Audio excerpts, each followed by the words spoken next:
네, 정치 인사들과 속풀이하겠습니다. 일타정치 박영식 시사 에디터 김종욱 전 청와대 행정관님 나와 계십니다. 안녕하세요. 예, 안녕하세요. 예, 오늘은 좀 화나는 얘기부터 시작하도록 하겠습니다. 제가 아직도 이때를 생각하면 심장이 빨리 뛰는데요. 이게 2024년 1월이었고 당시에 막 총선, 경선 뭐 이런 것들이 있어서 분위기가 굉장히 좀 이제 좀 떠 있을 때였어요. 근데 갑자기 이날 이 소식이 전해져서 뭐 경선하던 모든 후보들이 멈춤이었던 기억이 납니다. 당시 이재명 민주당 대표가 18cm 흉기에 경동맥을 살짝 비켜서 찍혔어요. 그 공격을 받고 거의 사경을 헤매고 있는데 경찰이 이걸 테러가 아니라 당대표였거든요, 당시에. 근데 테러가 아니라 살인 미수로 종결을 지었습니다. 정말 어이가 없었는데 그 이유가 점점 밝혀지고 있습니다. 에디터님, 어떻게 보세요? 예, 뭐 일단은 어제 정보위 쪽에서 발표한 내용에 따르면 뭐 여러 가지가 나왔습니다만은 일단 국정원에서 문건이 발견이 된 건데 김상민 국정원 법률특보라는 사람, 이분은 이제 명태균 게이트와도 연결이 되어 있는 사람입니다. 김건희가 뒤를 봐주고 있는 사람이었죠. 공천을 실패하자 원래는 경남 창원 쪽에 꽂으려고 하다가 이걸 실패하니까 결국 위인 설관을 해서 국정원 법률특보라는 새로운 자리를 마련을 해줬는데, 근데 그때 그 이후에 방금 언급하신 이재명 당시 대표의 이 테러가 발생을 하죠. 근데 이 테러에 대해서 사실상 커터칼을 이용한 살인 미수 사건으로 그 종결을 져야 된다라는 그런 보고서를 만들었다는 게 확인이 된 겁니다. 그러니까 실제로 이 보고서 때문인지 모르겠습니다만은 총리실 산하의 대테러국도 마찬가지고 경찰 쪽에서도 빠르게 물 청소를 하거나 이 사건 자체를 빠르게 덮는 그런 형국이었거든요. 굉장히 많은 의문점들이 있었습니다. 당시에 그 현장에 있었던 취재 기자들을 포함해가지고 민주당 관계자들의 말을 따라보면 실제 살인 의도를 가지고 이 시도를 했을 당시에도 경찰이 너무 늦게 오거나 아니면 그 현장 관리가 제대로 안 돼서 그 현장에 있었던 분 중에 류삼영 전 총경이 현장 관리를 직접 했을 정도로 경찰의 현장 그 관리도 미비했고, 그 이후에 사후 수습도 바로 물 청소를 해버리고 거의 사실상의 증거인멸을 해버리는 그런 일이 있었거든요. 거기에 더해서 테러로 이 정부가 이 사건을 규정하는 것과 일반 살인미수 사건 정도로 규정하는 것은 범정부 차원의 이 대처가 완전히 달라집니다. 당연히 아시겠습니다만 이걸 테러로 하게 되면은 뭐 국정원뿐만 아니라 경찰, 검찰, 각 수사기관에서 이 사안을 더 많은 인력과 많은 시간을 통해서 진상규명을 해야 되는 의무가 생기거든요.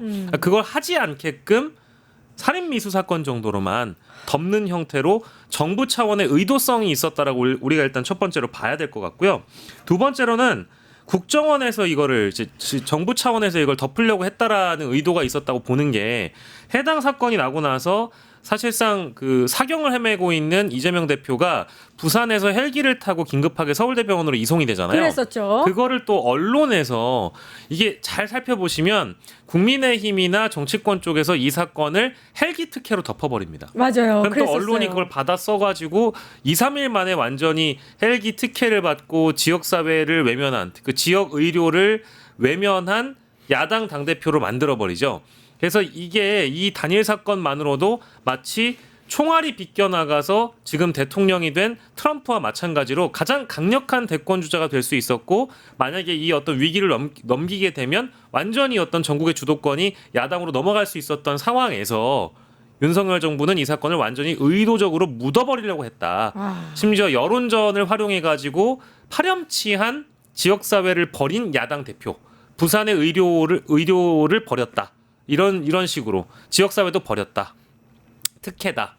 황제 헬기를 탔다. 이런 식으로 덮어져 버렸죠. 그게 2, 3일밖에 안 걸렸습니다. 그러니까 이것도 혹시 국정원의 기획은 아니었는가? 함께 돌이켜 봐야 되겠습니다. 너무 잘 정리를 해주셨는데 이상한 점이 진짜 한두 개가 아니었어요. 예, 그러니까 이게 조직적 음모가 사실로 밝혀진다면 말씀하신 살인 미수랑 테러는 큰 차이가 있습니다. 예.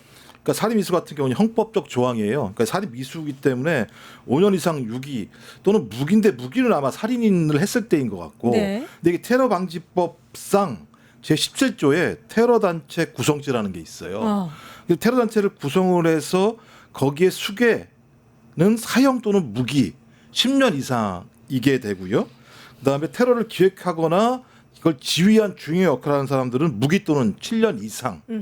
그다음에 여기에 가담만 하더라도 그다음에 예비 음모만 하더라도 다 징역형을 받게 되어 있는 상황이거든요. 예. 근데 내용을 보면 말씀하셨던 것처럼 이번 이재명 정부 국정원에서 조사한 내용에 의하면 부산 경찰 측에서 접근 자체를 거부하겠다는 거잖아요. 예. 그래서 혈흔 다 흔적 지워버리고 그 다음에 와이셔츠 같은 경우도 나중에 발견을 했습니다만 증거를 인멸하려고 했었던 정황들이 드러났고 김상민이라고 하는 사람은 김건희로 상징되는 인물이잖아요.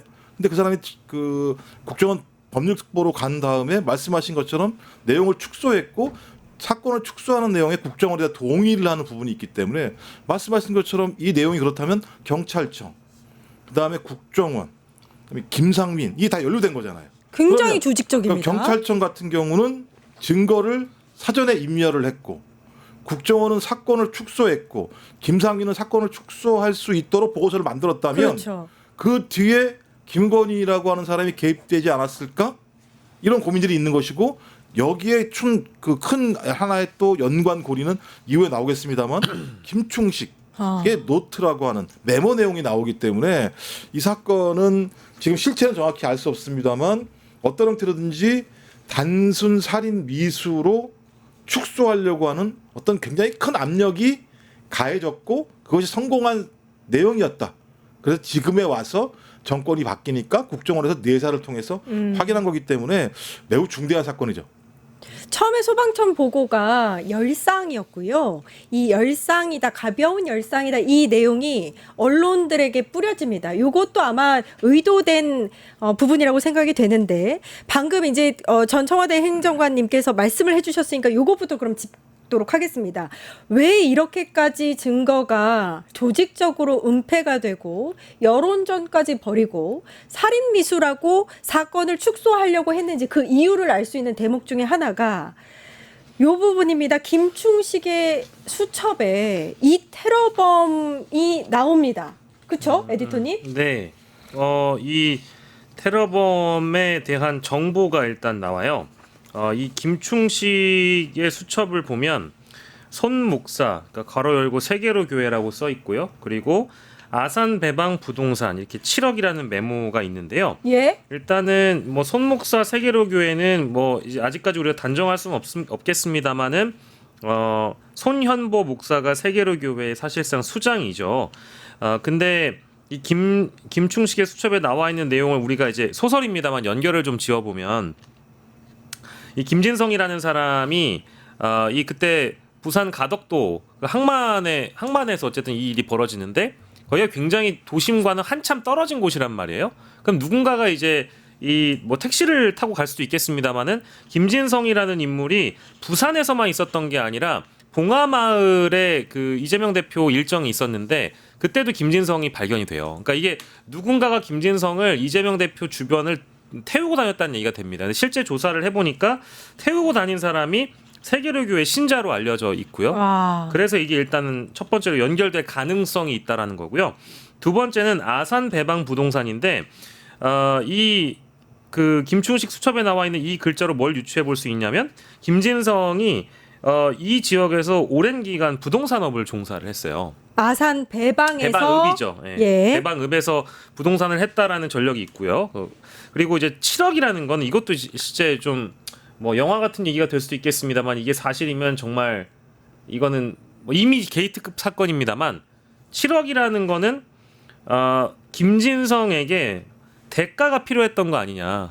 이런 일을 만약에 굉장한 부담을 무릅쓰고 이런 테러를 한다라는 거는 뭔가 대가가 있어 이런 일을 이 사람도 하지 않겠어요? 예. 예. 그래서 이 7억이라는 돈이 어떠한 행위를 행한 대가로 지급한 거 아니냐 이제 이런 메모라고 추정이 되고 있는 겁니다. 네. 근데 김충식의 수첩에 나와 있는 내용이 이 정도만 것만으로는 볼 수가 없거든요. 지금 이제 실제 특검에 의해서 피해자로 규정이 되어 있고 여러 이제 내용들이 지금 단독 보도로 매일같이 쏟아지고 있는데 대부분 김건희 정권의 비위 행위와 연결이 되어 있는 게 많아요. 그래서 이 사건 역시도 따라가 보니까 결국 김건희와 김충식과 김건희가 연결돼서 김진성이라는 사람에게 어떤 이런 테러를 시킨 거 아니냐라는 의혹까지도 우리가 상상을 해볼 수 있는 거죠.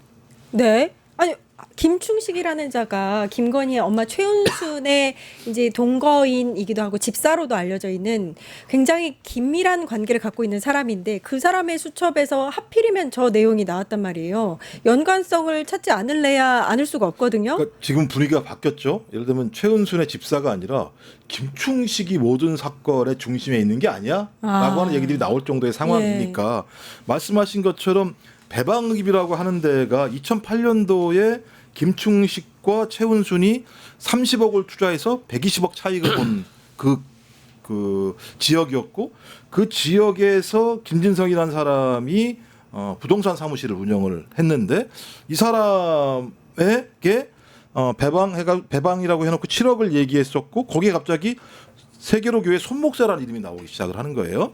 그러면 손목사랑 무슨 관계가 있을까? 그렇다면 우리가 추정해 볼 수 있는 건 뭐냐면 김충식이 세계로 교회를 통해서 이재명 그 당시 대표를 테러할 사람을 구하려고 했던 것 아니야? 라고 추정해 볼 수 있는 측면이 있는 거죠. 근데 이건 다 추정입니다만 세계로 교회의 손원보 이 목사가 매번 교인들을 대상으로 설교를 할 때 하는 내용이 뭐냐면 이재명이 죽어야 대한민국이 산다. 이재명 치하에서 배급받고 살지 않으려면 일어나 항거하거라. 작은 행동, 위대한 역사, 이재명은 끝났다. 이재명은 끝이다. 설교에서요? 설교에서 이런 얘기를 했다는 거예요. 아. 그렇다면 이 얘기는 뭐냐면 어떤 형태로든지 이런 설교를 통해서 이런 설교의 내용들이 신도들한테 계속 퍼져나갔을 거고 이런 나간 내용들을 알았다고 한다면 이건 다 추정입니다만 이쪽을 통해서 그러니까 종교적인 신념을 가진 사람들이 이런 행위를 할 수도 있는 측면들이 있어서 좀 그렇다면 이게 김충식이 자기가 소위 최은순을 비롯한 김건희와 계속 앞으로 권력도 획득하고 이익도 얻어가기려면 가장 중요한 앞을 가로막고 있는 이재명이라는 인물을 정치적으로 아니면 신체적으로 중단을 시켜야 된다는 판단을 할 수도 있는 거고 예. 그런 판단하에 가장 좋은 방법이 아니죠. 가장 확실한 방법은 그냥 예를 들면 생명을 끊게 하는 테러 같은 방식일 수밖에 없는 거잖아요. 그렇게 했을 수도 있지 않겠는가라고 하는 건데 이건 그냥 추정인데 하필이면 이 테러가 벌어졌던 과정에서 경찰청과 국정원이 한 행위는 네. 일반인의 지시로는 이행이 불가능한 일이 그쵸. 벌어졌단 말이에요. 그러면 매우 높은 상위 단위에서 이런 지시가 벌어지지 않았다면 경찰이 그런 짓을 왜 하겠습니까?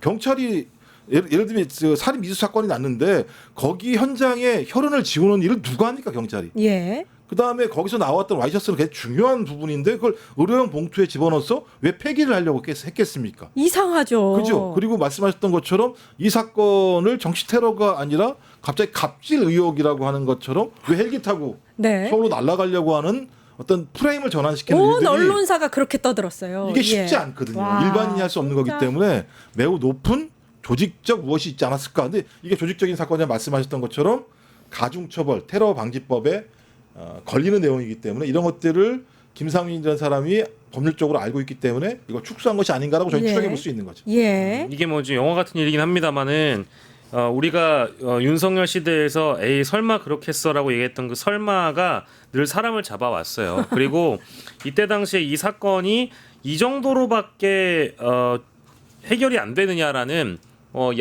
당시 야당의 요구도 있었지만 일반 대중도 이 사건을 바라보면서 제일 중요한 본질을 빼놓고 이상한 쪽으로 프레임이 틀어졌단 말이에요. 이런 거를 반드시 좀 해소할 필요가 있겠다라는 생각이 들어서 정보위에서 어쨌든 발표한 내용에 따르자면 문건이 나온 거고 그 보고서의 흐름을 따라가 보면 김상민이 혼자 그런 일을 했을 거라고 생각하지 않아요.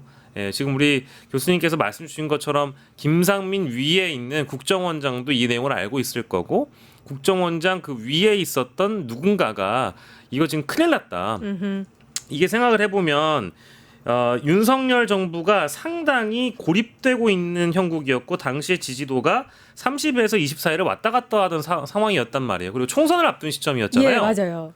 그러면 이제 슬슬 이제 민주당 쪽으로 분위기가 한참 몰아붙고 있는 상황이었고 정권 심판론이 대두됐던 시기에 이런 일이 생겼는데 정치적으로 봤을 때는 이건 이제 저희가 이재명 대통령이 되셨기 때문에 이제 마음 편하게 얘기할 수 있는 거지만 만약에 이재명 대통령이 아무 일 없이 잘 기사회생하고 이 여세로 만약에 이 지역을 선거판을 휩쓸게 되면 몰패를 할 수 있다, 전패를 할 수 있다라는 위기감이 그 당시에 분명히 윤석열, 김건희에겐 있었을 겁니다.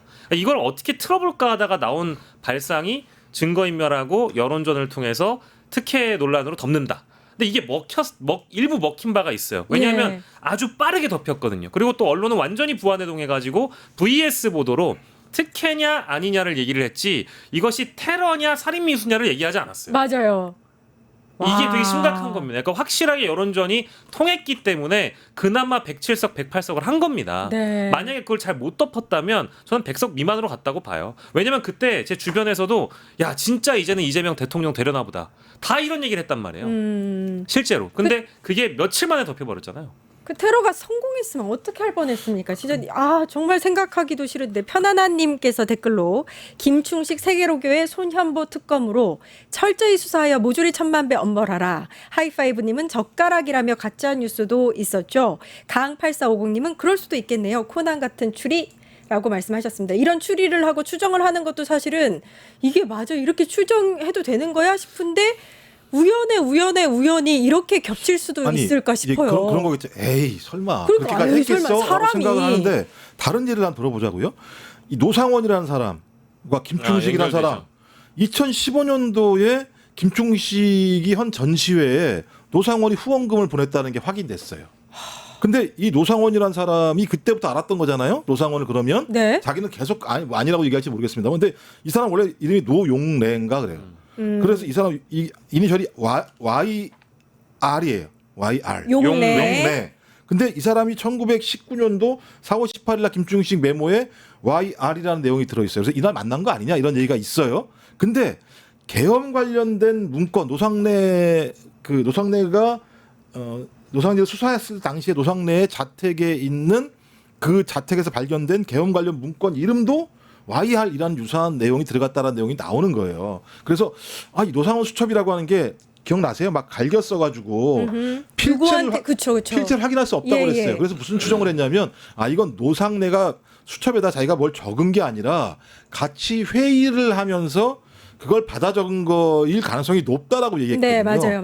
전 그렇다면 노상원 이건 제가 개인적 추론이 아니라 언론에서 나오는 추론입니다만 이 계엄마저도 노상원과 김충식이 협의한 것 아니야라고 하는 추정이 나와요.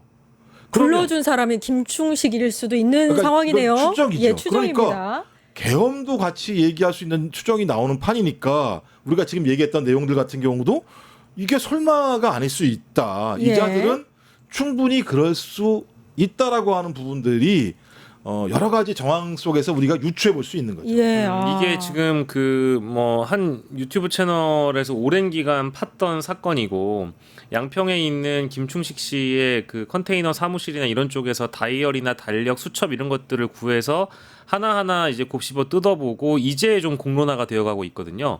그래서 김건희 특검 쪽은 김충식도 이제 피의자로 일단 규정을 짓고 수사를 해보고 있는데 현재 특검 쪽 상황이 녹록지가 않다라는 겁니다. 이 내용을 제일 잘 알고 있는 분이 이제 무소속으로 현재 이제 국회에 들어간 이제 최혁진 의원인데 예. 최혁진 의원의 말에 따르면 거기 특검 쪽에서 김건희 특검 쪽에서 일일이 수사를 하다 보면 이게 항상 탁탁 막히는 부분이 김충식 건이라고 하더라고요. 왜냐하면 모든 사건에 김충식의 메모와 연결되는 지점들이 있다 보니까 의심이 가서 수사는 해야 되는데 너무 방대해지고 안 그래도 지금 일이 너무 많아가지고 하나하나 이제 해결하기도 어려운 상황이라서 이거는 지금 김충식 특검법이라는 게 이미 발의가 돼 있는 상황이고요. 예. 아직 속도가 안 붙고 있습니다만은 추가적인 내용들이 실제 확인이 되고 의혹이 있다라고 하면 저는 요 이제 별도로 수사를 해야 된다라고 보고 김충식 건은 따로 보고 아까 얘기했던 이재명 테러 사건은 또 따로 봐야 됩니다. 예. 이재명 테러 사건은 이건 또 조직적으로 또 정부 차원의 범정부 차원의 기관들이 연결되어 있거나 인물들이 여러 갈래로 좀 뻗어져 나가 있어서 이거는 뭐 상설특검으로 따로 빼든지 해가지고 좀 원포인트로 빠르게 해결을 봤으면 좋겠습니다. 김충식은 김충식대로 특검을 하던지 해서 따로 조사를 하고 이 테러 사건에 대해서는 또 다시 상설특검이라든지 또 조사 체계를 마련해야 된다 이렇게 말씀해 주셨는데 일단 국회 정보위 위원들이 오는 30일 국정원으로부터 특별감사 최종 보고를 받을 예정이라고 합니다. 이 전면 재수사 필요성에 대해서도 아마 민주당도 느끼고 있을 거고요.